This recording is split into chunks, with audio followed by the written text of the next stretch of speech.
বিসমিল্লাহির রহমানির রহিম। কেমন আছো প্রিয় শিক্ষার্থীরা? আশা করি তোমরা সবাই খুব ভালো আছো।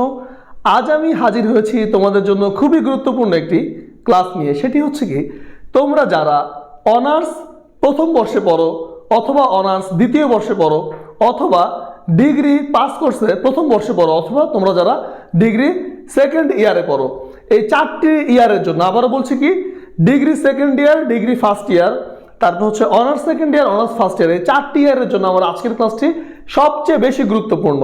কেন আজ আমি করাবো তোমাদের যারা যেটি আমরা খুব সহজেই বুঝি, আর্থিক বিবরণী অর্থাৎ ফিনান্সিয়াল স্টেটমেন্ট। আরও আমরা সহজে বলতে পারি, অনেকে সহজ কথায় বলি চূড়ান্ত হিসাব, যেটিকে আমরা বলি ফাইনাল অ্যাকাউন্ট। তো এই অধ্যায়টি একটি বিশাল বড় অধ্যায়, যা আমরা class 9, 10, intermediate first year, intermediate second year, honours first year second year, degree first year second year, even কি তোমরা যারা অ্যাকাউন্টিং ডিপার্টমেন্টের স্টুডেন্ট আছো, অ্যাডভান্স অ্যাকাউন্টিং বইটি তো হচ্ছে, অথবা তোমরা যারা ডিগ্রি থার্ড ইয়ারে পড়ো তাদেরও অ্যাডভান্স অ্যাকাউন্টিং বইয়ের প্রথম অধ্যায়টি হচ্ছে কিন্তু ফিনান্সিয়াল স্টেটমেন্ট অ্যানালাইসিস, দুঃখিত, ফিনান্সিয়াল স্টেটমেন্ট। তো এই অধ্যায়টি তোমরা যারা 9, 10 অথবা ইন্টারমিডিয়েটে করনি তারা কিন্তু আজকের ক্লাসটি খুব ভালো বুঝবে না। কেন আজকে আমি বিগত বছরে আসা অনার্স সেকেন্ড ইয়ার এবং ডিগ্রি সেকেন্ড ইয়ারের কিছু বোর্ড প্রশ্নের সমাধান নিয়ে আলোচনা করব, যা ডিগ্রি সেকেন্ড ইয়ারের ছাত্রছাত্রীদের কাছে খুবই গুরুত্বপূর্ণ হবে। কেন তোমাদের সামনে খুবই তাড়াতাড়ি পরীক্ষা, কয়েকদিন পরেই, এবং তোমরা যারা অনার্স সেকেন্ড ইয়ার আছো তাদের জন্য খুবই গুরুত্বপূর্ণ। কেন এই অঙ্কগুলো হচ্ছে অনার্স সেকেন্ড ইয়ারে এবং ডিগ্রি সেকেন্ড ইয়ারে আসা বিভিন্ন বোর্ড কোশ্চেন। কেন অনার্স সেকেন্ড ইয়ার এবং ডিগ্রি সেকেন্ড ইয়ারের ইন্টারমিডিয়েট অ্যাকাউন্টিং বইটি হুবহু সেম সিলেবাস। তাছাড়া তোমরা যারা হচ্ছে অনার্স ফার্স্ট ইয়ার বা ডিগ্রি ফার্স্ট ইয়ারে আছো তাদেরও এই অধ্যায়টি হচ্ছে বইয়ের শেষ অধ্যায় রয়েছে। আর তোমরা যারা অনার্স সেকেন্ড ইয়ার বা ডিগ্রি সেকেন্ড ইয়ার তাদের বইয়ের প্রথম অধ্যায় হচ্ছে এই অধ্যায়টি, বা প্রথম চ্যাপ্টারটি হচ্ছে এই অধ্যায়টি নিয়ে আলোচনা করা হয়েছে। তো আমরা আজকে কিছু বোর্ড প্রশ্নের সমাধান নিয়ে আলোচনা করবো। আমি প্রথমে একটি বোর্ড প্রশ্ন খুব ধীরে সুস্থে তোমাদেরকে বোঝাবো, তারপরে আরেকটি বোর্ড প্রশ্ন হচ্ছে তোমাদেরকে আমি একটু ফাস্ট বোঝাবো, আর বাকি আরও দুইটি বোর্ড প্রশ্ন হচ্ছে আমি তোমাদেরকে তার ক্রিটিক্যাল কিছু সমন্বয়গুলো নিয়ে আলোচনা করে দিব। কারণ তোমরা যারা এই অধ্যায়টি কখনোই করোনি তারা কিন্তু আজকের ক্লাস অবশ্যই খুব ভালো বুঝবে না। তারা অবশ্যই 9, 10 বা ইন্টারমিডিয়েটের বই থেকে বাংলায় কিছু অঙ্ক আগে বেসিক শিখে নেবে, রুলস শিখে নেবে। আজকের অধ্যায়টি শুধু তাদের জন্য যারা কিছু না কিছু এই অধ্যায়টি পারো, কিন্তু এটি অনেক বড় একটি অধ্যায়। আরেকটা জিনিস বলি, এই অধ্যায়ে আমরা মূলত কি কি নির্ণয় করবো। নাম্বার 1 হচ্ছে আমরা আয় বিবরণী করবো। এখানে আমরা মোট লাভ, নিট লাভ বের করি। তারপর হচ্ছে মালিকানা সত্ত্ব বিবরণী করব। তারপরে হচ্ছে আমরা কি করব, আমরা করব তোমার মালিকানা সত্ত্বের পরে হচ্ছে করব আর্থিক বিবরণী, যেখানে আমরা মোট সম্পদ এবং মোট দায় ও মালিকানা সত্ত্ব নির্ণয় করব। আরেকটা বিষয় এখানে আছে, সেটি হচ্ছে এই যে আমাদের এই অঙ্কগুলো করি, আমাদের পরীক্ষায় 2 ধরনের অঙ্ক এসে থাকে। একটি হচ্ছে সেবামূলক প্রতিষ্ঠানের, যেখানে আয় থেকে ব্যয় বাদ দিলে আমরা মোট লাভ, নিট লাভ পেয়ে যাব। আর তারপর হচ্ছে আমরা মালিকানা সত্ত্ব এবং আর্থিক বিবরণী, যেটি আমরা ফিনান্সিয়াল স্টেটমেন্ট করব, তো ওটি করব। আর কিছু অঙ্ক হচ্ছে আমার ট্রেডিশনাল বিজনেস, যেগুলো পণ্য ক্রয় বিক্রয় দেওয়া থাকবে, তো বিক্রয় থেকে আমরা বিক্রিত পণ্যের ব্যয় বাদ দিয়ে আমরা করব হচ্ছে তোমার মোট লাভ বের করব। মোট লাভ থেকে অন্যান্য খরচ বাদ দিয়ে নিট লাভ নির্ণয় করব। এই 2 ধরনের অঙ্ক আমরা পরীক্ষায় করে থাকি। আর ভবিষ্যতে আমি এই অঙ্কগুলো নিয়ে একেবারে ডিটেলসে আলোচনা করব। কেন চলতি সম্পদ এটা হলো, কেন চলতি দায় এটা হলো, কেন স্থায়ী সম্পত্তি এটা হবে, কেন এটা হচ্ছে আমার অপারেটিং এক্সপেন্স, কেন এটি আমার হচ্ছে নন অপারেটিং এক্সপেন্স, কেন এটি আমার নন অপারেটিং রেভিনিউ। এই যে বিষয়গুলো আমার আছে, তো এইগুলা কেন হলো, কেন এটি আমার ডিরেক্ট এক্সপেন্স, কেন এটি ইনডিরেক্ট এক্সপেন্স, অপারেটিং এক্সপেন্স আমরা কাকে বলবো, এই জিনিসগুলো নিয়ে আমি ডিটেলসে আলোচনা করব ভবিষ্যতে। কিন্তু এখন যেহেতু সামনে আমাদের পরীক্ষা, কোনটা চলতি সম্পদ, কোনটা স্থায়ী সম্পদ, এত কিছু মানে ডিটেলস বোঝানো এখন আমাদের সম্ভব না। তা এত বুঝে তোমরা পরীক্ষাও দিতে পারবে না খুব ভালো করে। শেখার জন্য অনেক কিছু জানতে হবে, কিন্তু পরীক্ষায় পাশ করার জন্য কিন্তু খুব বেশি কিছু জানার দরকার নেই। মোটামুটিভাবে অঙ্কটি বুঝে পরীক্ষা লিখতে পারলেই হবে। যেহেতু আমাদের সময় কম, তো আমরা কিন্তু আজকের ক্লাসটি অবশ্যই না টেনে দেখব। কেন আমি আজকের ক্লাসে অনেক ডিটেলসে ভিতরে ভিতরে কিছু কিছু কথা বলে দিব, তোমরা যদি টেনে টেনে দেখো তাহলে ভালো বুঝবে না। কেন আমি আজকে একটি ক্লাসে বড় বড় বোর্ডে আসা 4টি আর্থিক অবস্থার বিবরণ নিয়ে আলোচনা করেছি। 4টি অঙ্কের মোট লাভ, নিট লাভ, এগুলো আমরা বুঝিয়েছি। আমরা করিয়েছি মালিকানা সত্ত্ব, চলতি সম্পদ, স্থায়ী সম্পদ, চলতি দায়, দীর্ঘমেয়াদী দায়, সবগুলো এখানে আমরা আলোচনা করেছি। এবং সমন্বয়ের ক্যালকুলেশনগুলো যা বইয়ে দেওয়া নেই সরাসরি, ইভেন কিছু কিছু জায়গায় বইয়ে ভুল দেওয়া আছে, আমরা তার সমাধানও তোমাদেরকে করে দিয়েছি। তো আজকে আসো আমরা আজকের ক্লাসটি খুব ভালো করে দেখবো, বারবার দেখবো এবং খাতায় করব।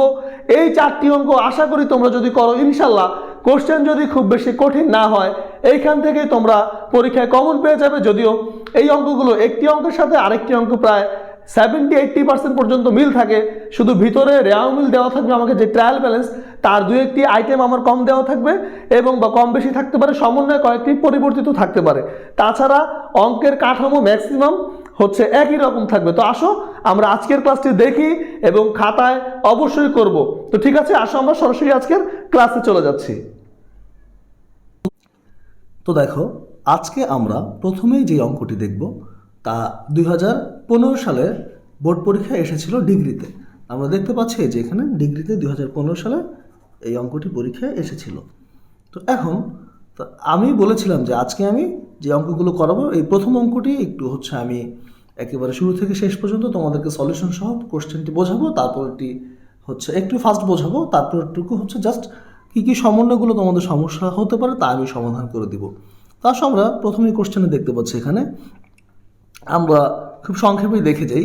সেটা হচ্ছে ক্যাশ ছিল 82,500 টাকা, তারপর হচ্ছে আমাদের অফিস সাপ্লাইস হচ্ছে আমাদের এখানে ছিল 13,310 টাকা, তারপরে অ্যাকাউন্টস রিসিভেবল ছিল হচ্ছে আমার 41,250 টাকা, প্রিপেড রেন্ট ছিল হচ্ছে আমার 6,600 টাকা, স্যালারি এক্সপেন্স ছিল 3 লক্ষ টাকা, তারপর হচ্ছে অফিস ইকুইপমেন্ট আমার এই অঙ্কে ছিল 46,200 টাকা, তারপর উইথড্র হচ্ছে উত্তোলন ছিল হচ্ছে আমার 57,000 টাকা, রেন্ট এক্সপেন্স 22,000 টাকা, ইউটিলিটি এক্সপেন্স হচ্ছে 21,400 টাকা, আর টোটাল হচ্ছে 5,90,260 টাকা। এখন আমরা এই পাশে দেখতে পাচ্ছি যে আমার ক্রেডিট দিকে দেওয়া আছে অ্যাকুমুলেটেড ডিপ্রিসিয়েশন পুঞ্জীভূত অবচয় অফিসের হচ্ছে 7,700 টাকা, তারপর ইকুইপমেন্ট দেওয়া আছে আমার এখানে, দুঃখিত, অ্যাকুমুলেটেড ডিপ্রিসিয়েশন অফিস ইকুইপমেন্ট মানে অফিস ইকুইপমেন্টের পুঞ্জীভূত অবচয়, অবচয়টা হচ্ছে মূলত স্থায়ী সম্পদের উপরে হয়, তো এটি হচ্ছে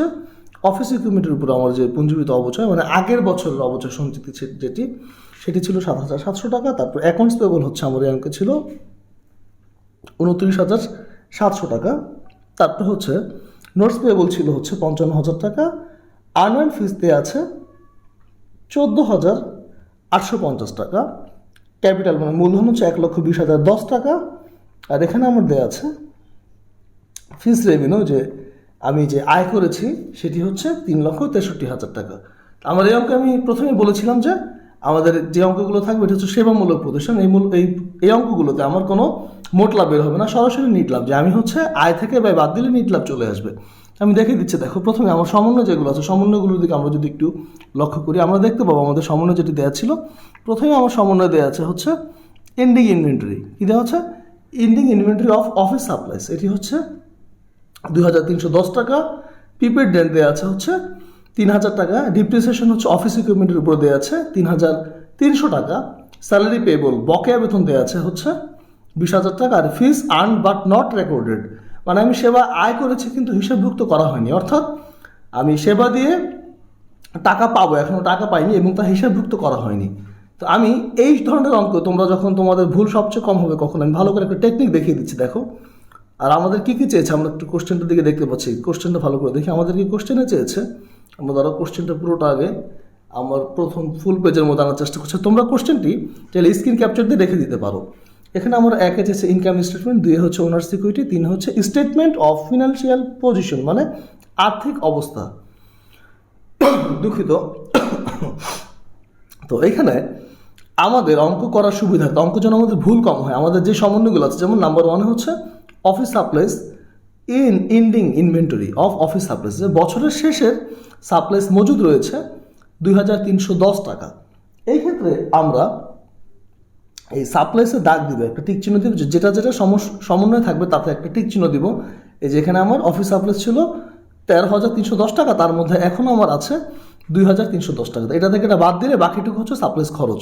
প্রিপেড রেন্ট এক্সপায়ার্ড মানে আমি অগ্রিম ভাড়া দিয়েছিলাম তার খরচ হয়েছে, মেয়াদ উত্তীর্ণ হয়েছে, এক্সপায়ার্ড মানে মেয়াদ উত্তীর্ণ হওয়া, এটি হচ্ছে আমার তোমার এই যে এখানে দেখো অঙ্কে প্রিপেড রেন্ট দেওয়া আছে, প্রিপেড রেন্টের দাগ দিলাম, আর প্রিপেড রেন্ট হচ্ছে অগ্রিম ভাড়া আর অগ্রিম ভাড়ার সাথে আমাদের একটা কাজ আছে এখানে আরেকটি যেহেতু দেওয়া আছে রেন্ট এক্সপেন্স, এই দুটিতেই ডাক দিব। কেন? প্রিপেড রেন্টের সাথে রেন্ট এক্সপেন্সের সাথেও কাজ হবে এবং প্রিপেড রেন্টের সাথেও কাজ হবে। মানে আমার অগ্রিম যে টাকাগুলো ছিল, অগ্রিম থেকে কিছু খরচ হয়েছে। অগ্রিম হচ্ছে যা আমি খরচ করেছি, এখনও সুবিধা ভোগ করিনি। আর রেন্ট এক্সপেন্স হচ্ছে আমি সুবিধা ভোগ করেছি। কতটুকু টাকা? 22,000 টাকা। তারপর হচ্ছে ডিপ্রিসিয়েশন অফিস ইকুইপমেন্ট। এখানে আমি যেহেতু ডিপ্রিসিয়েশন অফিস ইকুইপমেন্টের উপরে আমি এই যে অফিস ইকুইপমেন্ট একটা দাগ দিব। আর হচ্ছে এইটা আমি এই যে অ্যাকুমুলেটেড ডিপ্রিসিয়েশন অফিস ইকুইপমেন্ট এখানে একটা দাগ দিব। মানে কি, এই ক্ষেত্রে আমার অঙ্কগুলো ভুল হওয়ার সম্ভাবনা খুবই কম। আর তোমরা কিন্তু অবশ্যই আমার আজকের ক্লাসটি না টেনে দেখবে, কেন আমি এমনিতেই আর্থিক বিবরণী অনেক বড় আর আমি এই অঙ্কটি খুব তাড়াতাড়ি বোঝানোর চেষ্টা করবো তাই। এবং অঙ্কের ভিতরে আমি কিছু নোটস তোমাদেরকে বলে দিব, কিছু ক্লু দিয়ে দিব অঙ্ক মনে রাখার জন্য। তো তোমরা যদি টেনে ক্লাসটি দেখো তাহলে কিন্তু খুব ভালো করে কিছুই বুঝতে পারবে না। তো আসলে ফিস আর্ন বাট নট রেকর্ডেড, এটা হচ্ছে সেবা দেওয়া হয়েছে কিন্তু টাকা পাওয়া যায়নি। 5 নম্বর সমন্বয়টি এর যাবতীয় হচ্ছে accounts receivable debit, service revenue credit. তো এখানে কাজ হবে মানে সেবা আয় হচ্ছে আমার ক্রেডিট, আর হচ্ছে তোমার দেনাদার বা প্রাপ্য হিসাব ডেবিট। তো এই অঙ্কে আমরা খুঁজবো আমাদের দেনাদার বা প্রাপ্য হিসাব আছে নাকি। যে এখানে দেওয়া হচ্ছে অ্যাকাউন্টস রিসিভেবল, যে 41,250 টাকা দেওয়া ছিল, আর প্রিপেড রেন্ট দেওয়া ছিল অঙ্কে 6,600 টাকা। যাই হোক, পেয়ে গেলাম। আর সার্ভিস রেভিনিউ হচ্ছে যে ফিস রেভিনিউ বা সার্ভিস রেভিনিউ এখানে। তো আমি আলটিমেটলি যেটাতে সমন্বয় পাবো সেগুলোতে আগে দাগ দিয়ে নেবো। তো দাগ দেওয়ানো নেওয়ার ফলে আমার সমন্বয়টি কোনো মিস হবে না, যে আমার কোনো একটি আইটেম বাদ পড়ে গেল, তা কিন্তু হওয়ার কোনো সম্ভাবনাই নেই। তো এখন দেখো আমরা অঙ্কটির সলিউশনের দিকে চলে যাচ্ছি। আমি প্রথমেই সেলস থেকে শুরু করবো। দেখো তোমাদেরকে সলিউশনে নিয়ে যাচ্ছি। এই যে আমরা যদিও সলিউশন দুই পৃষ্ঠা দেওয়া ছিল, আমরা 1 পৃষ্ঠা আনার চেষ্টা করবো এবং আমরা 1 পৃষ্ঠা এসে সলিউশনটি দেখার চেষ্টা করবো। দেখো আমি তোমাদেরকে খুবই সহজে সলিউশনটি বোঝানোর চেষ্টা করছি। দেখো এই যে আমাদের কিন্তু এই যে এই নাম্বার যে সলিউশনটি, সেটি কিন্তু আমার প্রথম পেজের মধ্যে আমার অ্যান্সারটি চলে এসেছে। আমরা এখন এটি ব্যাখ্যা করবো, খুব ফাস্ট ব্যাখ্যা করবো এবং ইনশাল্লাহ তোমরা বুঝতে পারবে। দেখো প্রথমে রেভিনিউ লিখবো, লিখে ফিস রেভিনিউ আমার দেওয়া ছিল ক্রেডিট দিকে 3,63,000 বাদ দিব। আনরেকর্ডেড রেভিনিউটি হচ্ছে আমাদের ছিল সমন্বয় 5, সমন্বয় কত ছিল? 5। তো ঠিক আছে, আমি শুধু বলে দিচ্ছি, তোমরা কিন্তু প্রশ্নটি স্ক্রিন ক্যাপচার দিয়ে খাতায় লিখে নেবে চাইলে, যাদের কাছে বোর্ড প্রশ্নটি নেই। আর তারপরে সলিউশনটি খাতায় তুলবে, অবশ্যই খাতায় তুলবে। এক্সপেন্সেস থেকে আমি প্রথমে স্যালারি 3 লক্ষ টাকা, তারপরে স্যালারি পেবল, বকেয়া হচ্ছে তোমার বকেয়া কি বলে বকেয়া বেতন 20,000 টাকা যোগ করবো। বকেয়া হচ্ছে আমাদের যোগ হয়, এটি আমার সমন্বয় ছিল হচ্ছে তোমার 4 নম্বর সমন্বয় ছিল। ডিপ্রিসিয়েশন এক্সপেন্স, এখানে আমার ডিপ্রিসিয়েশন এক্সপেন্সের একটি বিষয় আছে, সেটি আমাদের বুঝতে লাগবে। সেটি হচ্ছে কি, ডিপ্রিসিয়েশন এক্সপেন্স আমার এখানে দেওয়া আছে কত টাকা? 3,300 টাকা, যেটি সমন্বয়টা, শুধু সমন্বয়টা এখানে আসবে। ডিপ্রিসিয়েশন এক্সপেন্স শুধুমাত্র সমন্বয়টা এখানে আসবে। কোনটি আসবে? শুধুমাত্র সমন্বয়টি আসবে।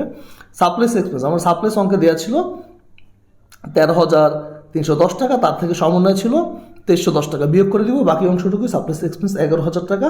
রেন্ট এক্সপেন্স আমার ছিল অঙ্কে রেন্ট ছিল 22,000 টাকা, আর সমন্বয়ে আমার রেন্ট হচ্ছে এক্সপায়ার্ড হয়েছে 3,000 টাকা, যোগ করে দিব 25,000 টাকা। মানে রেন্ট এক্সপেন্সের সাথে আমার নতুন একটি রেন্ট আরও একটু এক্সপেন্স বাড়লো, যোগ করে দিব। আর সর্বশেষে ইউটিলিটি এক্সপেন্স, এটি আমার হচ্ছে সবার শেষের দিকে কোশ্চেন দেওয়া ছিল। এই যে আমরা দেখতে পাচ্ছি এই যে সবই আমাদের কোশ্চেনে দেওয়া ছিল। এই যে এগুলো ইউটিলিটিস এক্সপেন্স মানে হচ্ছে উপযোগ খরচ। উপযোগ খরচ বলতে আমরা কি বুঝি? যে গ্যাস বিল, পানির বিল, বিদ্যুৎ বিল, এগুলোকে আমরা বুঝি।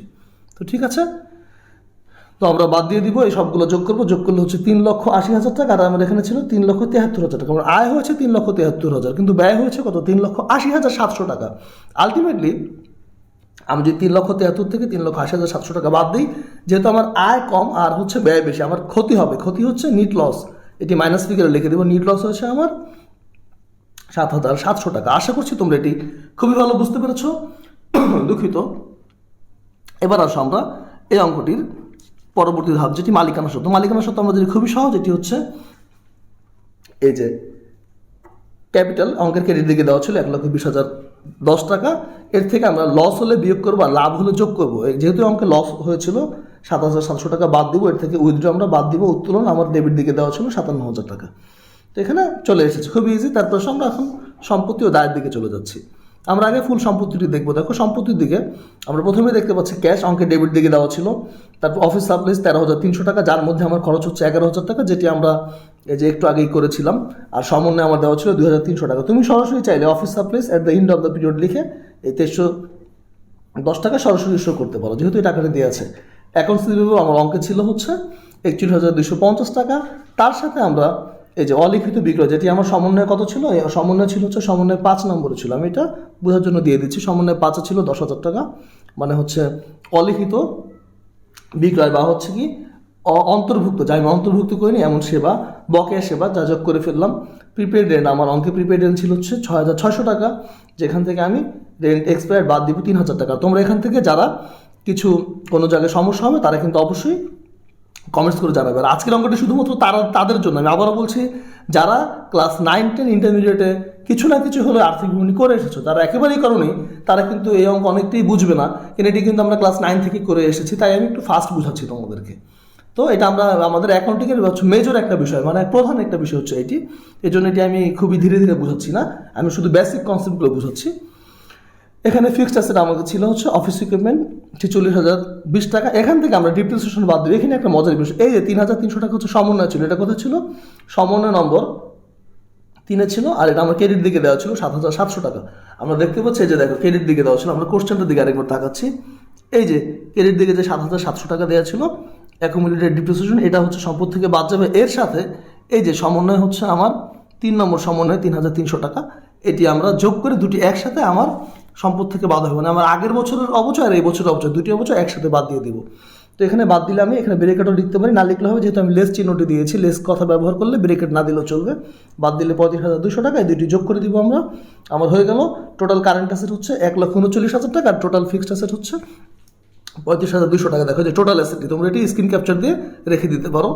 তারপর দেখা হচ্ছে আমার মালিকানা সত্ত্ব দেখে যাচ্ছে আমি এখানে যে লাইবিলিটিস মানে হচ্ছে দায় এবং ওনার্স ইকুইটি। এখানে হচ্ছে আমার কারেন্ট লাইবিলিটি হচ্ছে তোমার অ্যাকাউন্টস পেবল অঙ্কের ক্রেডিট দিকে দেওয়া ছিল, নোট পেবল দেওয়া ছিল, আর্ন ফিস ক্রেডিট দিকে দেওয়া ছিল, স্যালারি পেবল আমি সমন্বয় পেয়েছিলাম, এটি হচ্ছে আমার সমন্বয়ের 4 নম্বর সমন্বয় ছিল 20,000 টাকা, সব যোগ করবো আর এই যে টোটাল কারেন্ট লাইবিলিটি পেয়ে যাবো। এর থেকে আমি হচ্ছে ক্যাপিটাল, এই যে ক্যাপিটালটা হচ্ছে আমি একটু আগে করেছি 55,310 টাকা এসেছে, এটা কোনটা?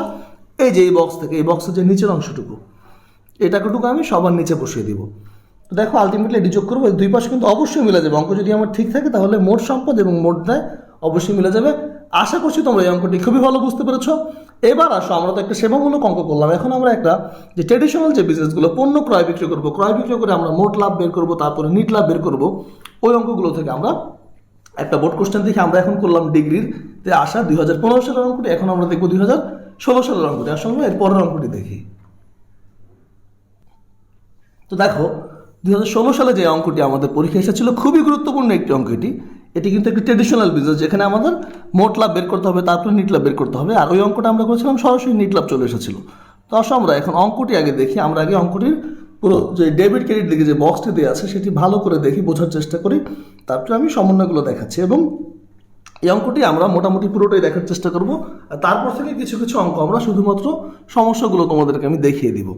তো দেখো আমার এই অঙ্কে ছিল, আমরা ডেবিট দিকে দেখতে পাচ্ছি, মনোযোগ দিয়ে দাও তোমরা, দেখো ডেবিট দিকে কি দেখতে পাচ্ছি ভালো করে দেখো। এখানে আমরা দেখতে পাচ্ছি হচ্ছে বিল্ডিং দেওয়া আছে, বিল্ডিং, ফার্নিচার, পারচেস, ইনভেন্টরি মানে হচ্ছে প্রারম্ভিক মজুত পণ্য, accounts receivable, office salaries, advertising expense, carriage outward, বিক্রয় পরিবহন, এটি জেনারেল এক্সপেন্স, সাধারণ খরচ, ড্রয়িং, উত্তোলন, ব্যাংক ব্যালেন্স।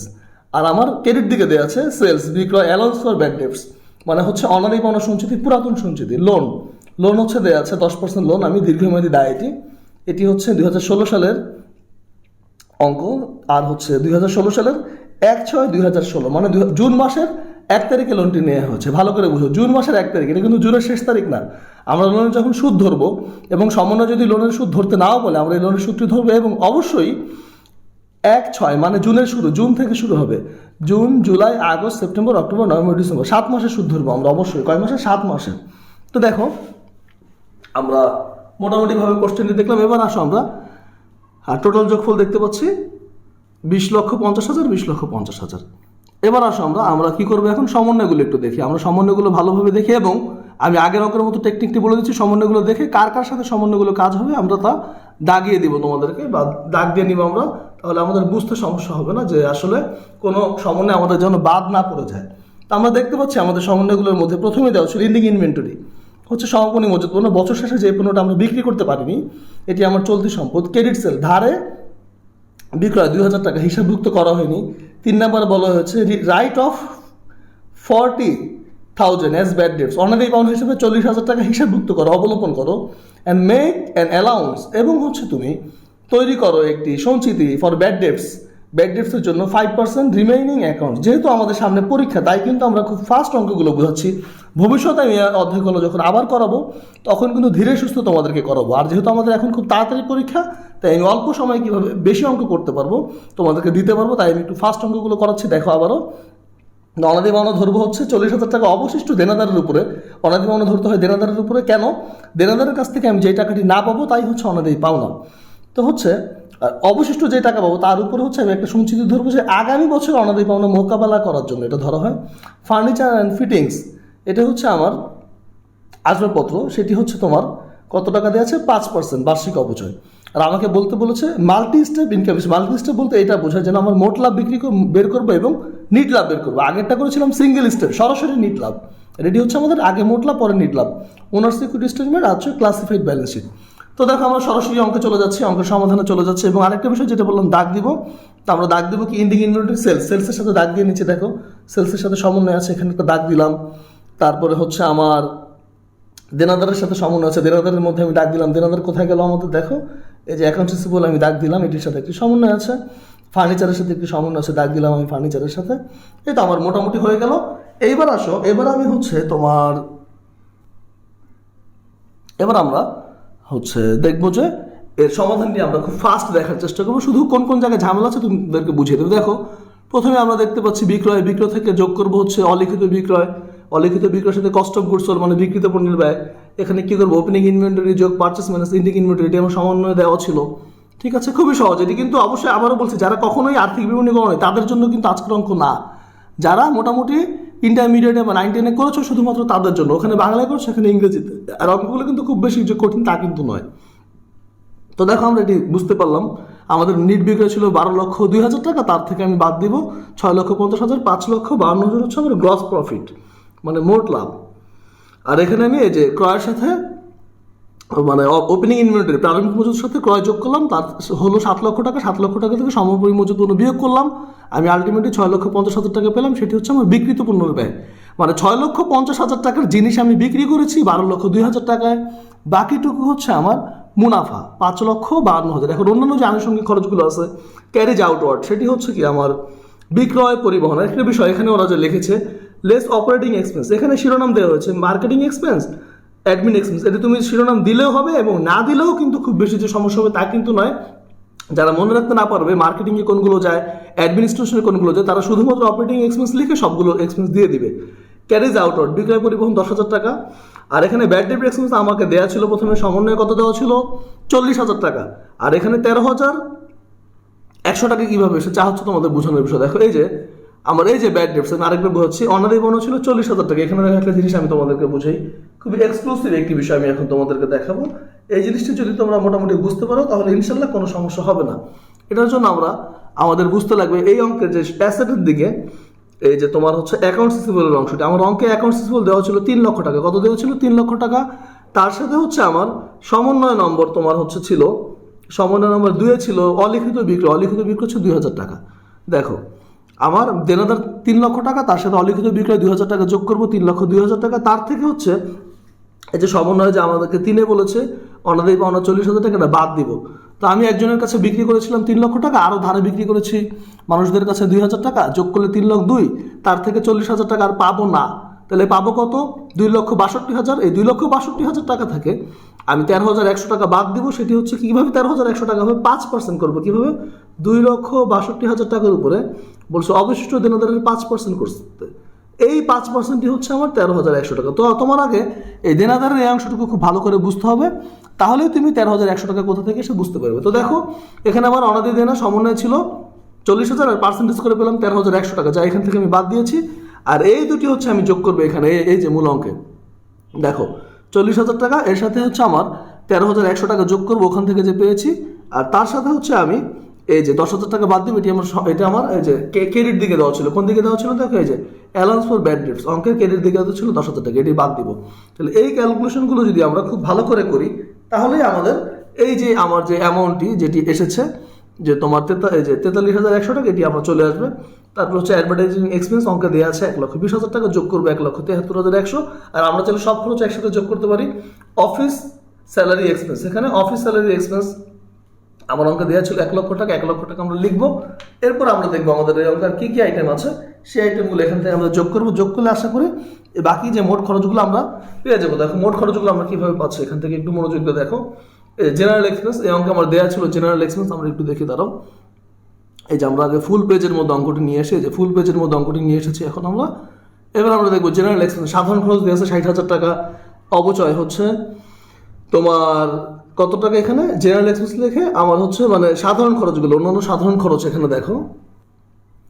তো দেখো এখানে আমরা লিখবো জেনারেল এক্সপেন্স হচ্ছে কি একটি আমার শিরোনাম, শিরোনামে লিখবো সাধারণ খরচ লিখে, অবচয় বাদ দিব হচ্ছে আমার ডিপ্রিসিয়েশন, ফার্নিচার অ্যান্ড ফিটিংস, এর উপর হচ্ছে আমার এটা দেওয়া ছিল 1 লক্ষ টাকা। 1 লক্ষ টাকার 5% ধরতে বলেছিল, কত পার্সেন্ট? 5%, সমন্বয় নম্বর 4-এ ধরলে আমার 5,000 টাকা চলে আসবে। আশা করছি মোটামুটি তোমরা একটু বুঝতে পারছো। জেনারেল এক্সপেন্স আমার আমাকে দেওয়া ছিল 60,000 টাকা, তা 60,000 টাকা হচ্ছে বরাবর লিখে দিলাম, এটা কিন্তু কোনো শিরোনাম নয়। এই যে 60,000 টাকা, আলটিমেটলি তারপর হচ্ছে আমার এখান থেকে আমি যে খরচগুলো পাবো, দেখো এখানে আমার কী কী খরচ আসতেছে। এখানে আমার টোটাল খরচ এসেছে, এগুলো যদি আমি যোগ করি 1,73,000 টাকার সাথে 1,65,000 টাকা। কীভাবে 1,65,000? এই যে 1,60,000 আর 5,000, 1,65,000 এগুলো একসাথে যোগ করে দিব। আমি চাইলে বলেছিলাম শিরোনাম ছাড়াও সব একসাথে যোগ করে দিতে পারি, সব একসাথে যোগ করে দিলে আমার চলে আসবে 3,38,100 টাকা। আর আমি এই যে 5,52,000 টাকা থেকে আমার মোট লাভ ছিল 5,52,000 টাকা, তার থেকে যদি আমি 3,38,100 টাকা বাদ দেয় আমি পাবো 2,13,900 টাকা। এটি হচ্ছে আমার অপারেটিং ইনকাম, মানে পরিচালনা আয়। এখন হচ্ছে ব্যবসার সাথে সরাসরি জড়িত নয় এমন যদি কিছু আয় ব্যয় থাকে সেগুলো আমি যোগ বিয়োগ করবো। যেমন এখানে আমার ইন্টারেস্ট অন লোন হচ্ছে, আচ্ছা এখান থেকে ইন্টারেস্ট অন লোনের বিষয়টা তুমি একটু ঠান্ডা মাথায় বোঝো। এখান থেকে আমি বলেছিলাম লোন ছিল 60,000 টাকা, তার 10% করবো। যেহেতু আমার এই যে লোনের একটা বিষয় ছিল, এই যে আমি আরেকবার দেখাচ্ছি, 1/6 তারিখ দিয়েছিল। 1/6 মানে হচ্ছে এই জুন মাসের শুরুতে, তো জুন থেকে ডিসেম্বর 7 মাসের অবচয় আসবে, দুঃখিত 7 মাসের সুদ আসবে। এখানে আমরা 7 মাসের সুদটি বসিয়ে দিব। 7 মাসের সুদ যদি আমরা বসাই তাহলে আলটিমেটলি আমাদের আসবে হচ্ছে তোমার 60,000-এর 10% করলে 6,000, 6,000-কে 12 দিয়ে ভাগ করলে 500, 500-কে 7 দিয়ে গুণ করলে 5,735,000 টাকা আসবে। আশা করছি বুঝতে পারছো। তো 2,13,900 থেকে আমি যদি 3500 টাকা বাদ দেই তাহলে আমি পেয়ে যাব তোমার 2,10,400 টাকা। এটি আমি পেয়ে যাবো 2,10,400 টাকা। এর সাথে আমি অ্যাড নন অপারেটিং ইনকাম, মানে অপরিচালনা যদি আয় থাকে, রেন্ট ইনকাম হচ্ছে 50,000 টাকা, অঙ্কের ক্রেডিট দিকে আমার দেওয়া ছিল, যোগ করে দিব 2,60,400 টাকা। এটি হচ্ছে অঙ্কের আমার নিট ইনকাম। আশা করছি তোমরা এই পর্যন্ত খুবই ভালোভাবে বুঝতে পেরেছো। তো দেখো এই যে এখানে আমার রেন্ট ইনকাম দেওয়া ছিল 50,000 টাকা, যেটি বললাম দেওয়া ছিল। তো এবার আমরা এই অঙ্কটির হচ্ছে সম্পদ এবং মালিকানা সত্যটি খুবই ফাস্ট বুঝে নিব। দেখো খুবই ফাস্ট বুঝবো, কেন এটি মোটামুটি সহজ। আমাদের কঠিন অংশটি চলে গেছে। আমরা ব্যাংক ব্যালেন্স অঙ্কে দেওয়া ছিল, তারপরে হচ্ছে অ্যাকাউন্ট রিসিভেবল আমি বুঝিয়েছিলাম, এটি দেওয়া ছিল 2,000। এর থেকে আনরেকর্ডেড সেল সমন্বয় আমার দেওয়া ছিল সমন্বয় 2 নম্বর, এটি যোগ করবো 2,000। তার থেকে হবে 3,02,000, দুঃখিত। এরপরে এর থেকে হচ্ছে আমার ব্যাড ডেটস এক্সপেন্সটি বাদ দিব 40,000 টাকা। সমন্বয় নম্বর ছিল, সমন্বয় 3-এ ছিল, এটা বাদ দেওয়ার পরে 2,62,000 টাকা। তার উপরে 5% করে আবারও বাদ দিব 2,48,900 টাকা আসবে। আর ইন্ডিং ইনভেন্টরি আমার সমন্বয়ে হচ্ছে তোমার দেওয়া ছিল, সমন্বয় 1-এ দেওয়া ছিল ইন্ডিং ইনভেন্টরি, এটি আমরা লিখবো। তো চলতি সম্পত্তি আমার হয়ে গেল 3,48,900 টাকা। এরপরে আমার বিল্ডিং দেওয়া ছিল অঙ্কে 6 লক্ষ টাকা। ফার্নিচার ফিটিংস ছিল তোমার 1 লক্ষ টাকা, তার থেকে অবচয় বাদ দেবো 5,000 টাকা 95, এগুলো যোগ করে দিব। যোগ করলে 6,95,000, 2 পাশে যোগ করলে 10,43,900 টাকা। আশা করছি বুঝতে পেরেছো। এবার আমার কারেন্ট লাইবিলিটি, মানে লাইবিলিটির দিকে হচ্ছে লাইবিলিটি অ্যান্ড ওনার সিকিউরিটি লিখে ফেলবো। লাইবিলিটি অ্যান্ড ওনার সিকিউরিটি কথাটা শিরোনামগুলো দিব। এখানে কারেন্ট লাইবিলিটি হচ্ছে accounts payable, interest payable. Interest হচ্ছে যেটি আমরা করেছিলাম 60,000 টাকা, 60,000-এর উপরে 5% করে 7 দিয়ে গুণ 12 দিয়ে ভাগ, এই যে 3,500 টাকা, এগুলো যোগ করব। তারপরে হচ্ছে আমার 10% লোন ছিল, লোন হচ্ছে আমি এখানে বসিয়ে দিব 60,000 টাকা। আর এই তো, আর ওনার সিকিউরিটি এখানে আমার ছিল হচ্ছে 5,50,000। দুঃখিত, আমার ওনার সিকিউরিটি স্কিপ করে গিয়েছি আমি। কেন? এই যে আমি আগের অঙ্কে তো খুব ফাস্ট বুঝি, খুবই সহজ, এখানে খুব কঠিন কিছু নেই। ক্যাপিটাল 3 লক্ষ টাকা, তার সাথে হচ্ছে আমরা নিট ইনকাম যোগ করবো। এই যে অঙ্কে যে নিট ইনকাম হয়েছিল, কত নিট ইনকাম হয়েছিল? 2,60,400 টাকা, এটি যোগ করে দিব। এর থেকে হচ্ছে আমার উত্তোলন থাকলে বাদ দিয়ে দিব। তো আশা করছি বুঝতে পেরেছো। এটি হচ্ছে মালিকানা সত্ত্ব। মালিকানা সত্ত্ব আসলে তেমন বেশি ক্রিটিক্যাল না। আর মালিকানা সত্ত্ব তোমাদের ফার্স্ট ইয়ার সেকেন্ড ইয়ারে খুব বেশি ক্রিটিক্যাল দেবে না। থার্ড ইয়ারে হচ্ছে যখন আমরা কোম্পানির অঙ্ক করবো তখন একটু কঠিন মালিকানা সত্ত্ব আমরা পাবো। তো যাই হোক, তো এখানে দেখো এই আমরা যোগ করে দিব 4,33,60,000 5,50,400 যোগ করলে হবে 10,43,900। এখানেও এসেছে 10,43,900। আশা করছি বুঝতে পারছো তোমরা। এটা কিন্তু অবশ্যই আরেকবার দেখে দিচ্ছি সম্পত্তির পাঁচটা তোমরা ধীরে ধীরে এটি স্ক্রিন ক্যাপচার দিয়ে নিও এবং খাতায় কিন্তু অবশ্যই করবে, কেন না করলে এসব অঙ্ক তোমরা কখনোই বুঝতে পারবে না। তোমাদের হাতে কলমে এটি করতে হবে। তো আশা করছি এটি বুঝতে পেরেছো। এবার আসো আমি তোমাদেরকে আরও 2-1টি অঙ্ক বুঝিয়ে দিচ্ছি। এটি আমরা করেছি 2016 সালের অঙ্কটি। এখন আমরা 2017 সালের অঙ্কটির মূল কনসেপ্টটি 2-1টা সমন্বয় দেখিয়ে দিব, আর 2018 সালে অনার্সে আসা একটি অঙ্কের 2-1টি সমন্বয় নিয়ে আলোচনা করব। দেখো, তো এখন আসো 2017 সালে যে অঙ্কটি পরীক্ষায় এসেছে আমরা সেই অঙ্কটি দেখার চেষ্টা করি, বোঝার চেষ্টা করি। তো দেখো 2017 সালে যে অঙ্কটি পরীক্ষা এসেছে আমরা আগে তার কোশ্চেনটি একটু দেখি, তোমাদেরকে কোশ্চেনটি দেখাই। দেখো আমরা কোশ্চেনটি 1 পেজের মধ্যে তোমাদেরকে দেখানোর চেষ্টা করছি। দেখো এই যে, আশা করছি তোমরা পুরো কোশ্চেনটি দেখতে পেয়েছো। এটি হচ্ছে আমাদের 2017 সালে এসেছিল কোশ্চেনটি। দেখো এই যে 2017 সালে এই কোশ্চেনটি আমার পরীক্ষায় এসেছিল। তো এই যে আমরা কোশ্চেনটি আগে একটু দেখি ঠান্ডা মাথায়। দেখো আমরা আবারও কোশ্চেনটি একটা পেজের মধ্যে সেট করার জন্য চেষ্টা করছি যেন তোমাদের বুঝতে সুবিধা হয়। আমি অঙ্ক থেকে শুধুমাত্র 2-1টি সমন্বয় নিয়ে আলোচনা করবো, পুরো অঙ্ক করে দিব না, তোমরা বাসায় করে নিবে। তো দেখো এই যে আমরা অঙ্কটি দেখতে পাচ্ছি, এখানে মোটামুটি সব কিছু দেওয়া আছে। পারচেস মানে ক্রয়, ক্যারেজ ইনওয়ার্ড ক্রয় পরিবহন, ক্রয়ের সাথে যোগ হবে সেলস রিটার্ন। এখানে দেওয়া আছে হচ্ছে সেলস রিটার্ন তোমার বিক্রয় ফেরত দেওয়া আছে। তো বিক্রয় ফেরত আমরা দেখতে পাচ্ছি দেওয়া আছে অঙ্কে। তারপরে অঙ্কে আমাদের আরও দেওয়া আছে হচ্ছে তোমার প্রিমিসেস মানে প্রাঙ্গণ, এটি হচ্ছে স্থায়ী সম্পত্তি। ওপেনিং স্টক দেওয়া আছে আমাদের। ইকুইপমেন্ট দেওয়া আছে আমার অঙ্কে 20,000 টাকা দেওয়া আছে। ওয়েজ মানে মজুরি, অ্যাকাউন্টস রিসিভেবল 19,000 টাকা দেনাদার দেওয়া আছে। তারপরে অ্যাডমিনিস্ট্রেশন এক্সপেন্স প্রশাসনিক খরচ দেওয়া আছে। ক্যাশ ইন হ্যান্ড হাতে নগদ দেওয়া আছে, দুঃখিত। তারপর আমার দেওয়া আছে হচ্ছে তোমার ইন্স্যুরেন্স এক্সপেন্স দেওয়া আছে, বিমা খরচ, সেলিং অ্যান্ড ডিস্ট্রিবিউশন এক্সপেন্স, বিক্রয় ও বিতরণ খরচ এবং ড্রয়িং উত্তোলন দেওয়া আছে। ক্রেডিট দিকে দেওয়া আছে পারচেস রিটার্ন ক্রয় ফেরত। তারপরে আমার দেওয়া আছে হচ্ছে তোমার সেলস দেওয়া আছে 2 লক্ষ টাকা, ক্যাপিটাল দেওয়া আছে 1,50,000 টাকা, অ্যাকাউন্টস পেবল দেওয়া আছে 14,000 টাকা, অ্যালাউন্স ফর ডাউটফুল এগুলো দেওয়া হচ্ছে 15,000 টাকা। তো এই অঙ্কটি তোমরা সবাই পারবে, খুব বেশি ক্রিটিক্যাল নাই। অঙ্কের সমন্বয়টা একটু জটিল আছে, 2-1টি সমন্বয় নিয়ে আলোচনা করে দিব। বাকি অঙ্কটি অবশ্যই তোমরা বাসায় খাতায় করে নিবে এবং বুঝে বুঝে করবে। আমি শুধু ক্রিটিক্যাল সমন্বয়টি দেখাচ্ছি।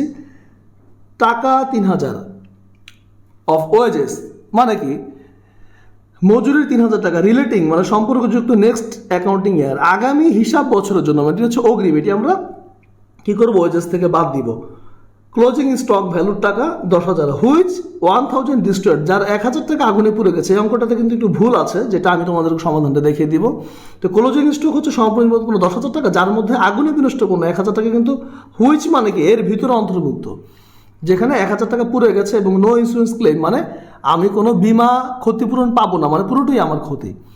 আর এখানে কঠিন কোনো সমন্বয় নেই। তোমরা আরেকটা বিষয় হচ্ছে 6 নম্বরে এখানে আছে রেজ, আর বাকি সমন্বয়গুলো দেখাচ্ছে। Raise allowance for doubtful 2% net সেলের উপর ধরতে হবে। এটা কার উপরে, নিট সেলের উপর। ভালো করে দেখো, নর্মালি অনেকে ধরতে হচ্ছে দেনাদারের উপর, এটা হচ্ছে সেলের উপর ধরতে হবে। ইন্স্যুরেন্স এক্সপায়ার্ড, ইন্স্যুরেন্স খরচ হচ্ছে 1,000 টাকা, অবচয় হচ্ছে 5%। দ্য ওনার্স উইথড্র গুডস 5,000 টাকা, হুইচ নট রেকর্ডেড, মালিক কর্তৃক পণ্য উত্তোলন উত্তোলন থেকে বাদ যাবে, ক্রয় থেকে বাদ যাবে। এই অঙ্কটির যে ঝামেলাগুলো আমি তোমাদের দেখাচ্ছি, সমস্যা সমাধানের দিকে আসো। এই যে আমার নিট সেল যে আছে 1,75,000 টাকা, এর উপরে আমার যে সমন্বয় নাম্বার ছিল, সমন্বয় আমার যে বলা ছিল, দেখো এই যে সমন্বয় কততে বলা ছিল তোমার 3 নম্বর সমন্বয়ে, যে আমি অ্যালাউন্স ফর ডাউটফুল 2% ধরবো নিট সেলের উপরে। তো এই যে নিট সেল যে আমি পাচ্ছি 1,75,000 বিক্রয় থেকে বিক্রয় ফেরত বাদ দিয়ে, তার উপরে আমি কিন্তু অনাদি পাওনাটা ধরবো, ভালো করে বুঝে নিও। আরেকটা বিষয়, এখানে ক্রয় লিখবো আমি, অঙ্কে ক্রয় দেওয়া আছে 1,00,000 টাকা, এর থেকে বাদ যাবে কি, ক্রয় ফেরত বাদ যাবে, ক্রেডিট দিকে দেওয়া আছে পণ্য উত্তোলন 5,000 টাকা বাদ যাবে, দেওয়া আছে গুডস ডিস্ট্রয়েড, এই যে আগুনে বিনষ্ট পণ্য 1,000 টাকা এখান থেকে বাদ যাবে, এবং এর সাথে যোগ হবে ক্রয় পরিবহনটা আমার যোগ হবে। আর এগুলো হচ্ছে আমার বাদ যাচ্ছে, এগুলো ব্রেকেটেও রাখতে পারি বোঝার জন্য। এটি যোগ বিয়োগ করলে, আর এখানে হচ্ছে ওয়েজেস আমার দেওয়া আছে 20,000 টাকা, এর থেকে অগ্রিম মজুরি বাদ যাবে 3,000, 17,000, টোটাল যোগ বিয়োগ করলে পাবো এটি। এখন সমস্যা হচ্ছে ক্লোজিং ইনভেন্টরি। ভালো করে দেখো, ক্লোজিং ইনভেন্টরি এখানে 10,000 টাকা শো করেছে, কিন্তু অবশ্যই ক্লোজিং ইনভেন্টরি আমরা 10,000 টাকা থেকে বাদ দিব 1,000 টাকা আগুনে বিনষ্ট করে, এটা আমার হবে 9,000 টাকা। কত হবে এটা, 9,000 টাকা। ভালো করে বুঝুন, এখানে যদি 9,000 হয় তাহলে এখানে কিন্তু আমার 1 লক্ষ, এই যেটা থেকে যদি 9,000 বাদ দেয় তাহলে এখানে হবে 1,08,500, এটা 1,07,500 নয় হবে 1,08,500, এবং এখানে আমার 1,000 কমে যাবে, এখানে হবে 66,500। তো দেখো আলটিমেটলি এখানে 1,000 টাকা যোগ বিয়োগে কিন্তু প্রভাব পড়ছে। এটি তোমরা ঠান্ডা মাথায় মনে রাখবে, কেন আমার এখানে কিন্তু 1000 টাকা বাদ যাবে, এটা কিন্তু বইয়ে ভুল দেওয়া আছে। আরেকটা বিষয় হচ্ছে কি, আর বাকি আমি দেখিয়ে দিচ্ছি, তোমরা ধীরে ধীরে টেনে টেনে দেখে নিবে, আর এখানে কঠিন কিছু নেই। আর এই যে 1000 টাকা যেটি আমার আগুনে বিনষ্টপূর্ণ, আবারও বলছি, এই 1000 টাকার কাজ হচ্ছে 4 বার। একবার এখানে আমি ক্রয় থেকে বাদ দিব, একবার আমি সমাপনী মজুত পণ্য থেকে বাদ দিব, আরেকবার আমি এই যে ইনকাম স্টেটমেন্টে আমি এটি খরচের দিকে দেখাবো। দেখো ইনকাম স্টেটমেন্টে আমি খরচের দিকে দেখাবো, loss on destroyed by fire, আগুনে বিনষ্টপূর্ণ 1000 টাকা। আরেকটা হচ্ছে এটি আমি এই যে এখানে যখন আমি চলতি সম্পত্তি লিখবো, দেখো চলতি সম্পত্তি, তোমরা যে পুরো সম্পত্তির 5টা ছবি তুলে রাখো, চলতি সম্পত্তি যখন আমি লিখবো, এখানে ক্লোজিং স্টকে আমি 10,000 থেকে আলটিমেটলি ওই 1000 টাকা বাদ দিয়ে আমি এখানে 9,000 টাকা কিন্তু ক্লোজিং স্টক দেবো। কত লিখবো ক্লোজিং স্টক? 9,000 টাকা। তো এখানে আমার 1000 কমে আসবে, মানে মোট কথা কি এখানে আমার সম্পদ 1000 কমে যাবে, এখানে দায় মানে উত্তর আছে 1,76,500, আমার অঙ্কটির উত্তর আসবে 1,75,500 আসবে। কেন? আমার এই যে 1000 টাকা ভুল করার কারণে অঙ্কে আমার 1000 টাকা উত্তর বেশি এসেছে। এখানে আমার মোট লাভ এখানেও হচ্ছে 27,500 টাকা আছে, 1000 কমে যাবে, মানে প্রত্যেকটি জায়গায় 1000 টাকা উত্তর আমার কম আসবে। তো তোমরা এটি অবশ্যই খাতে করবে, করলে ইনশাল্লাহ আশা করি বুঝতে পারবে। আর উত্তরটি তো তোমাদেরকে দিয়ে দিলাম, তোমরা যে উত্তরটি হচ্ছে স্ক্রিন ক্যাপচার দিয়ে রাখো, তারপর এটি দেখে নাও। এবার আমরা 2018 সালের কোশ্চেনটি দেখি। দেখো 2018 সালের কোশ্চেনটিও খুব বেশি ক্রিটিক্যাল না, একটি আইটেম কঠিন আছে এখানে, আর কোনো আইটেম তেমন কঠিন নেই। এই আইটেমটি হচ্ছে আমাদের দেওয়া আছে সমন্বয় নম্বর 2-এ, যে the inventory at the end, বছর শেষে ইনক্লুডস গুডস, গুডস মানে পণ্য, যার মূল্য হচ্ছে 2500 টাকা, হুইচ বিল, যার মূল্য বা যার মূল্য হ্যাভ নাইদার বিন রিসিভ, যা আমি গ্রহণও করিনি, নর অ্যাকাউন্ট ফর, এবং হিসাবভুক্ত করিনি। মানে আমার এটির মূল অর্থ হচ্ছে ধারে করা হিসাবভুক্ত করা হয়নি। তো ধারে ক্রয়ের জাবেদা কি বলো তো তোমরা? ধারে ক্রয় হিসাবভুক্ত করা হয়নি। তো এখানে আমাদের ধারে ক্রয়ের জাবেদা হচ্ছে ক্রয় হিসাব ডেবিট, পাওনাদার হিসাব ক্রেডিট। তো এই 2500 টাকা আমরা যখন এই অঙ্কটি সলিউশন করবো, তোমরা স্ক্রিন ক্যাপচার দিয়ে অঙ্কটি রাখো। এটি অনার্সে 2018 সালে এসেছিল, এটি তোমাদের ডিগ্রি এবং অনার্সের জন্য খুবই গুরুত্বপূর্ণ একটি অঙ্ক। এটি স্ক্রিন ক্যাপচার দিয়ে রাখো এবং আশা করছি অঙ্কটি তোমরা নিজেরাই প্র্যাকটিস করতে পারবে, এবং কোন কোন জায়গায় কোন কোন সমন্বয়টি বুঝবে না আমাকে কমেন্টস করে জানাবে। আর এখানে এই অঙ্কে আর তেমন কঠিন কিছু নেই। যেমন লাস্টে অফ একটা জিনিস বলা আছে 6 নম্বর সমন্বয়, দেখো সেটি হচ্ছে কি, তোমার সেলভেজ value of office equipment is estimated 20% of the cost after a 10-year life, মানে 10 বছর পরে এই সম্পত্তিটির সেলভেজ ভ্যালু থাকবে তার 20%। তো দেখো তোমাদের এখানে অবচট একটা জিনিস বোঝানো আছে, salvage value of office equipment is estimated to be 20% cost after 10-year life, মানে 10 বছর পরে ইকুইপমেন্টের দাম হবে তার 20%। তো একটা বিষয় আমরা বুঝি আগে, ইকুইপমেন্ট আমার এখানে দেওয়া ছিল, ভালো করে দেখো, অফিস ইকুইপমেন্ট আমার দেওয়া ছিল এখানে, এই যে সম্পদ, যে ডেবিট দিকে সর্বশেষের আগেরটি অফিস ইকুইপমেন্ট আমার দেওয়া ছিল 1,51,500। দেখো কত, 1,51,500। এখন যদি আমি একটা জিনিস বুঝি, এখানে আমি বই করে দিচ্ছি, 1,51,500 এর 20% দাম পাওয়া যাবে 10 বছর ইউজ করার পরে। তো এর 20% যদি আমরা দাম পাই, আমরা এটা ক্যালকুলেশন করবো। দেখো যে তোমাদের সামনে আমি ক্যালকুলেশন করছি, 1,51,500 গুণ 20%, আমি 30,300 টাকা, মানে এই সম্পত্তিটির দাম 10 বছর পরে পাওয়া যাবে 30,300 টাকা। তো এখন যদি আমি 1,51,500 টাকা থেকে 30,300 টাকা হচ্ছে পাওয়া যাবে 10 বছর পরে, তাহলে আমার জিনিসটির এই 10 বছরে ভ্যানিশ হয়ে যাবে কত টাকা? এটা থেকে যদি আমি বাদ দিই, 1,51,500 টাকা থেকে যদি ওটি বাদ দিই, আমি পাবো 1,21,200। কত পাবো? 1,21,200। ভালো করে বুঝো, আমি কিন্তু সবচেয়ে ক্রিটিক্যাল আইটেমটি তোমাদেরকে বোঝাচ্ছি। তো দেখো আমার সম্পত্তির দাম ছিল 1,51,500, আমি 10 বছর পরে 20% কস্ট ভ্যালু পাওয়া যাবে। কত পার্সেন্ট পাওয়া যাবে? 20%। তো আমি 1,51,500 থেকে যদি হচ্ছে 1,51,500 টাকার 20% যদি করি, পাবো হচ্ছে এই যে 30,300 টাকা, মানে 10 বছর পরে দাম পাওয়া যাবে 30,300 টাকা, মানে 10 বছরে অবচয় হবে কত টাকা? 10 বছরে অবচয় হবে আমার 1,21,200 টাকা। ভালো করে দেখো, আমার এই অঙ্কের কস্ট প্রাইস ছিল 1,51,500, 10 বছর পরে তার মূল্য পাওয়া যাবে 30,300। এটির আগে 20% করবো, 30,300, তাহলে বাকি যে আমার ক্ষতি হয়েছে 10 বছরে অবচয় হবে আমার 1,21,200 টাকা। এটা হবে 10 বছর। এখানে যদি আমি এটাকে 10 দিয়ে ভাগ করে দেই, 10 দিয়ে ভাগ করলে একটা শূন্য কমে যাবে, 12,120 টাকা। এটা হচ্ছে আমার প্রত্যেক বছরের অবচয়। দেখো এই অঙ্কটাই কিন্তু অনেকে বুঝবে না, এটা কিন্তু ক্যালকুলেশন করে দেওয়া নেই। আবারও বলছি, 1,51,500 টাকাকে আমি আগে 20% করবো, 30,300 টাকা পাওয়া যাবে। তারপরে এই যে 30,300 টাকা আমরা পেলাম, এখান থেকে আমরা কি করব, আমার জিনিসটির দাম ছিল 1,51,500 টাকা, তা যদি 10 বছর পরে আমার বিক্রি করতে পারি 30,300 টাকায়, তাহলে আমার ভ্যানিশ হয়ে যাবে কত, 1,21,200 টাকা। এটা 10 বছরে ভ্যানিশ হবে। তাহলে এক বছরের অবচয় কত, এক বছরের অবচয় হচ্ছে 12,120 টাকা। তো এই অঙ্কের অবচয়টি তো অনেকেই বুঝবে না। আমরা যখন করবো, দেখো এই যে আমরা যখন সম্পত্তির পাশ করবো, আবারও দেখাচ্ছি, দেখো এই অঙ্কটি সম্পত্তির পাশ। এই যে এখানে আমাদের দেওয়া থাকবে, দেখো অফিস ইকুইপমেন্ট 1,51,500, তার থেকে 12,120 টাকা বাদ হয়েছে। তো এটাই অনেকে বুঝবে না কিভাবে বাদ হয়েছে। ঠিক আছে, আমি এটাই বুঝলাম, তোমরা বারবার টেনে টেনে ভিডিওটি দেখবে, তাহলে খুব ক্লিয়ার বুঝতে পারবে।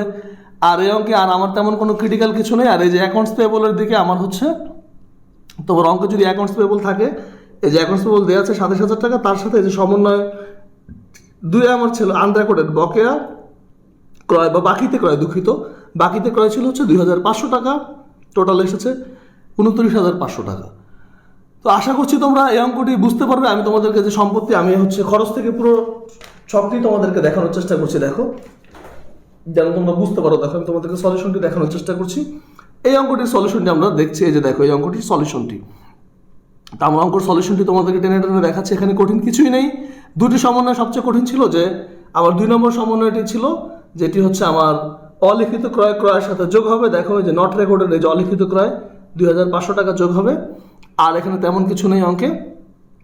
আর হচ্ছে ওই যে আমার অবচয় যে আসলো, অবচয় এসেছে অঙ্কে 12,120 টাকা। এই যে 12,120 টাকা, এটি অনেকেই বুঝতে পারবে না, তাই আমি এটি দেখিয়ে দিচ্ছি। তো তোমরা কিন্তু অবশ্যই এই যে সমন্বয়টি, মানে পুরো সলিউশনটি তোমাদেরকে আমি দিয়ে দিয়েছি, তোমরা এখানে দেখে নিবে এবং খাতায় করবে। তারপরে এই যে মালিকানা সত্ত্ব খুব সহজ, দেখো মালিক, তো এখানে আমরা এটি লিখে নিব যে আমাদের ড্রয়িংস, এটার ক্যাশ প্লাস গুডস বলার দরকার নেই, যে আমার টোটাল একবারই ড্রয়িংস দেওয়া ছিল আমার কত টাকা, এগুলো দেওয়ার দরকার নেই। ড্রয়িংস হচ্ছে আমার 1350 টাকা অঙ্কে দেওয়াই ছিল। দেখো এই যে আরেকটা বিষয়, এই অঙ্কটা কিন্তু অনেকেই কনফিউজড হয়ে যাবে। এই অঙ্কটির কিন্তু কোনো ডেবিট ক্রেডিট সাইড নেই, একসাথে এই অঙ্কটির ডেবিট আইটেম ক্রেডিট আইটেম সব একসাথে দেওয়া আছে। কেন, এখানে সব মিক্স করে দেওয়া, এখানে সিরিয়ালে লেখা আছে। এই পাশে কিন্তু এমন না যে এক পাশে ডেবিট এক পাশে ক্রেডিট, আমার ডেবিট ক্রেডিট সব একসাথে সিরিয়ালে দেওয়া আছে। তুমি বুঝে নিবা কোনটা ডেবিটে যাবে কোনটা ক্রেডিটে, মানে কোনটা খরচ, কোনটা সম্পদ, কোনটা আয়, কোনটা দায়, কোনটা ব্যয়, এগুলো আমরা কোনটা মালিকানা সত্ত্ব যাবে, এগুলো আমার বুঝে বুঝে নিতে হবে। যে অঙ্কের ড্রয়িংস দেওয়া ছিল তোমার হচ্ছে 1350 টাকা। তো সব কিছু আইটেম আমরা ইনশাল্লাহ পেয়ে গেছি। আশা করব তোমরা এই যে অঙ্কটি আমি যে তোমাদেরকে দিলাম, এই অঙ্কটি মোটামুটি তোমরা বুঝতে পেরেছো। এখন হচ্ছে কি, এই অঙ্কটির আমি তোমাদেরকে সম্পত্তির পাশটুকু দেখিয়ে দিচ্ছি। দেখো এই অঙ্কটির সম্পত্তির পাশটুকু আমি তোমাদেরকে দেখে, তো এই অঙ্কটির সম্পত্তির পাশটি আমরা যখন দেখব, এই যে দেখো সম্পত্তির পাশটি আমি তোমাদেরকে টেনে টেনে দেখাচ্ছি। দেখো তো মোটামুটি আমরা আশা করছি তোমরা এই অঙ্কটি বুঝতে পারবে এবং অবশ্যই খাতায় অঙ্কটি করবে। এবং তারপর যদি কোনো সমস্যা থাকে, যেহেতু আমি কিন্তু খুবই অল্প সময়ের মধ্যে বিশাল বড় বড় 4টি বোর্ডের অঙ্ক, 2015 সাল, 16 সাল, 17 সাল, 18 সালের 4টি বোর্ডের অঙ্ক তোমাদেরকে করিয়ে দিলাম। যেহেতু তোমাদের খুবই সামনে পরীক্ষা এবং খুব তাড়াতাড়ি পরীক্ষা, মাত্র অল্প কয়েকদিন পরে তোমাদের পরীক্ষা, তো তোমরা অবশ্যই এই অঙ্কটি খাতায় করে নিবে এবং আমাকে কমেন্টস করে জানাবে কোন কোন জায়গায় বুঝতে না পারছো, আর নেক্সট কি অঙ্ক করতেছো আমাকে জানাবে। তো তোমাদের সকলের পরীক্ষা যেন ভালো হয় সেই প্রত্যাশায় সকলের সুস্বাস্থ্য কামনা করে আমি আজকের মতো বিদায় নিচ্ছি। সবাই ভালো থাকবে, সুস্থ থাকবে। আল্লাহ হাফেজ।